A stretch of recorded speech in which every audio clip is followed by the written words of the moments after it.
മുസ്ലിം ലീഗിന്റെ ഉരുക്കുകോട്ടയെന്ന് നേരത്തെ വിശേഷിപ്പിക്കപ്പെട്ടിരുന്ന മലപ്പുറം ജില്ലയിൽ ആവേശത്തിന്റെ കടലിരമ്പം തീർത്താണ് മുഖ്യമന്ത്രി വി എസ് അച്യുതാനന്ദൻ പര്യടനം പൂർത്തിയാക്കിയത്. സാമ്രാജ്യത്വ വിരുദ്ധതയുടെ ഈറ്റില്ലമായ വേങ്ങരയിൽ തുടങ്ങി എടക്കര, പെരിന്തൽമണ്ണ, എടപ്പാൾ വഴി പൊന്നാനിയിൽ പര്യടനം തീരുമ്പോൾ വി എസിനെ കാണാനും കേൾക്കാനുമായി ഓരോ കേന്ദ്രത്തിലും എത്തിയത് പതിനായിരങ്ങളായിരുന്നു.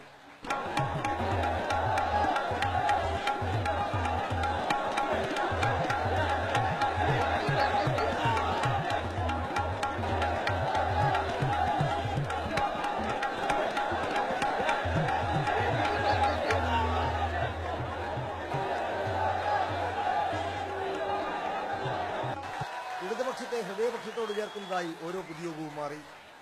ജാതിമത പ്രായ ലിംഗഭേദമന്യേ സ്നേഹത്തിന്റെയും ഹൃദയവായ്പിന്റെയും കടലിരമ്പം തീർത്ത് സമരപോരാട്ടങ്ങളുടെ നാട്ടിട വഴികളിൽ നിന്നും നാട്ടുകാർ പുഴ പോലെ ഒഴുകിയെത്തുകയായിരുന്നു.